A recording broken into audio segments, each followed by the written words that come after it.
I've been playing rugby league for 4 years. And my dream is to play in the Super League.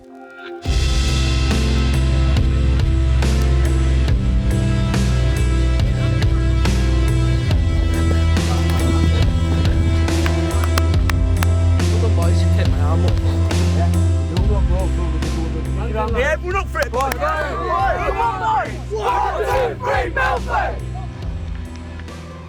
Movember's Ahead of the Game campaign is reaching thousands of players like 14-year-old Lucas, starting conversations around mental fitness at an early age. These are young men who have already made rugby league a big part of their lives. For Lucas and his teammates, the programme sheds light on the realities of playing at the top level of the sport. Not just challenges on the field, but the obstacles successful players can be forced to overcome off it. Yeah, so what if they aren't okay? What we're going to look for. So, again, Keepy, how you doing, pal? Yeah, not too bad. What have you been doing today? Not much. The sessions are about understanding that it's not just physical fitness that's important, but mental fitness too, in all aspects of life. Yeah. Right, fellas, so, as we're talking there, can we notice any of his body language? Down. He was very down, looking down. Looking down, yeah? He wasn't like giving nice, happy replies. Yeah, have you seen this presentation before? You're doing quite good, aren't you? Any others, guys? It's obviously an eye-opener to see these people who you would think are invincible, to obviously open up about their life and have their own struggles. To have someone like Keith Senior, who's obviously a legend of rugby league, deliver the session was really impactful. When I finished rugby, I went through some real dark times and really struggled. The course taught us how to look out for our teammates and friends at school by giving us really important tips which can obviously help us identify people that are suffering with mental health issues. And we'll talk about the stigma and everything that's involved about it, because we are big, tough men. We are all perceived as big, strong men, but we do struggle. Every week at training, we're always told to look out for our teammates on the rugby pitch. But this course has really helped me understand that we need to look out for our teammates off the pitch as well.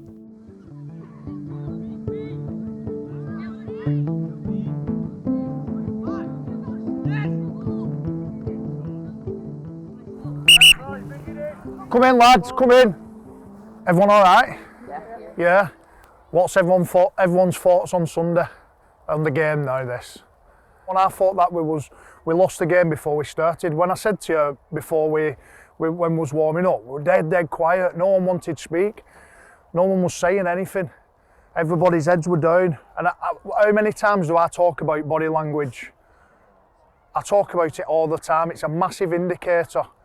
I can tell what somebody's thinking. Paul would now coach his junior side, Shevington Sharks. That's it. That's it, and pass it on, good stuff. Bit louder here. The team includes his son, George, a similar age to Lucas, who is starting his own journey in rugby league.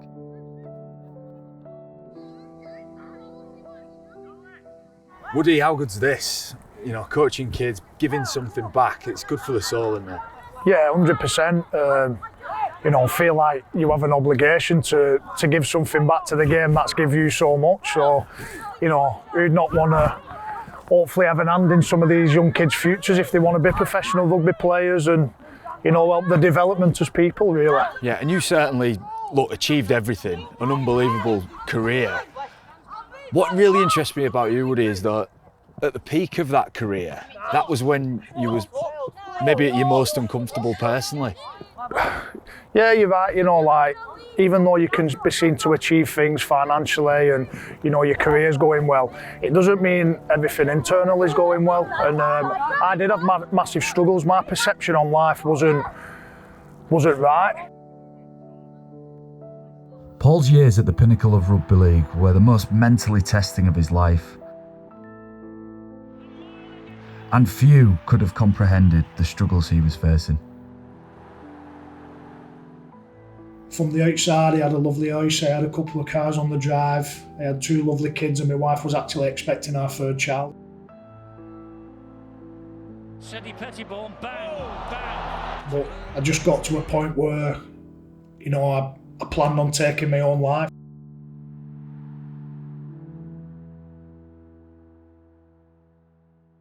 A lot of people think my struggles started in 2012 after an horrific injury really in the grand final. But there's a big backstory before that injury actually happened. From the age of 12 or 13, I developed obsessive compulsive disorder. It's an illness where your head plays tricks on you, intrusive thoughts, you carry out rituals. And I lived with that for a long time, and on the back of that I got a lot of anxiety, and depression come on the back of it as well. You know, one of my lowest days was in 2014. I'd had a knee operation, and then my first game back I ruptured my biceps, so I missed a lot of rugby league, which, you know, looking back was a good coping mechanism for me in a lot of ways. That day, you know, I was contemplating it, and, you know, some guy drove up to me in a lay-by and virtually talked me out of it, give me a good telling off, because somebody that he'd known had recently they'd just done the same thing. And it was a massive eye-opener. You know, it was a big realisation about how my head can play tricks on me, and, you know, tell me that life's not worth living, but it actually is. And, you know, being in that place of sort of not wanting to die, but also wanting to die is a difficult place to be. But, you know, I've got a really supportive family who love me and, you know, want to see the best for me. So, you know, speaking to my wife, who's been my rock, it's just been a real blessing, really. And I think one of the biggest things at the moment is training to be an actual counsellor. Is sort of like counselling yourself and putting me in a good headspace as well. So that's been a massive positive. But today, I try and use them skills to be a better parent. You know, one of the major things that I do with my kids is I ask them, are they okay? You know, and then I listen to them and, you know, try to help them if they've got any issues going on in their life. You know, you can get through whatever difficult times you're going through, and there's coping mechanisms out there.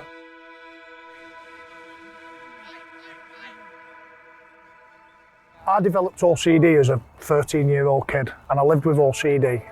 A lot of people don't take it serious because they think it's about having your CDs organised and having a nice tidy house. Well, it's not. There's a lot more to it than that. I remember you in Australia, so we're on tour, and you had to touch the handrail the whole way down before we started training. Yeah. And I remember at the time thinking that's a bit weird. Yeah. I didn't understand it, but yeah, that was a symptom of.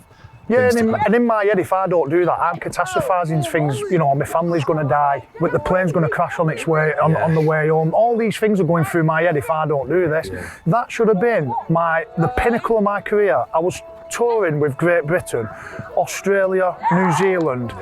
The height of my career. I was excelling career-wise, but I was at crisis point in my head.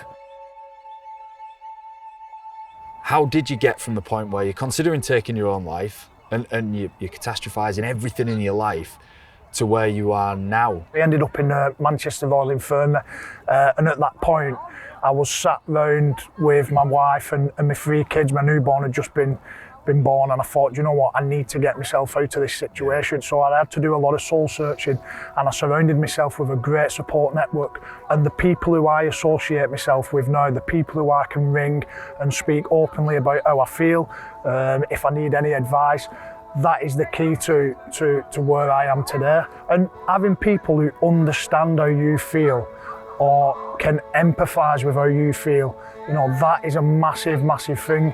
To be able to sit down and share that, and people say, yeah, I've done that.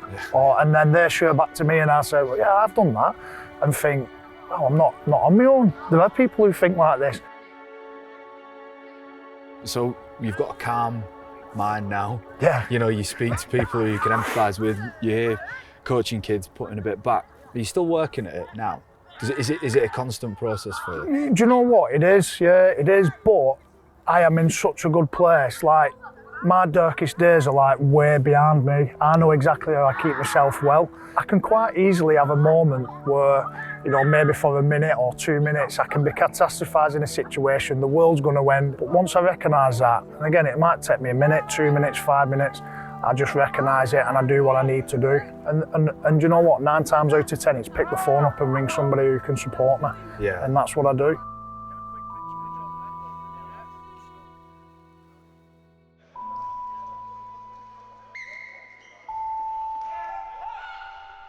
Over the last 18 months, Ahead of the Game has touched the lives of 8,000 players, coaches and families from all disciplines of the sport. The evidence-based programme is using the power of sport to teach young people to spot the signs and symptoms of poor mental health. We were trained to be physically fast and strong and powerful. Nobody ever taught me mentally fit. But your mental fitness carries the key, but it goes hand in hand. And for you guys and gals that's going to perform at the highest level of wheelchair rugby, you need both of them. I couldn't think straight, I wasn't sleeping, I wasn't eating. Over the 16-month period we lost 2 players who took their lives.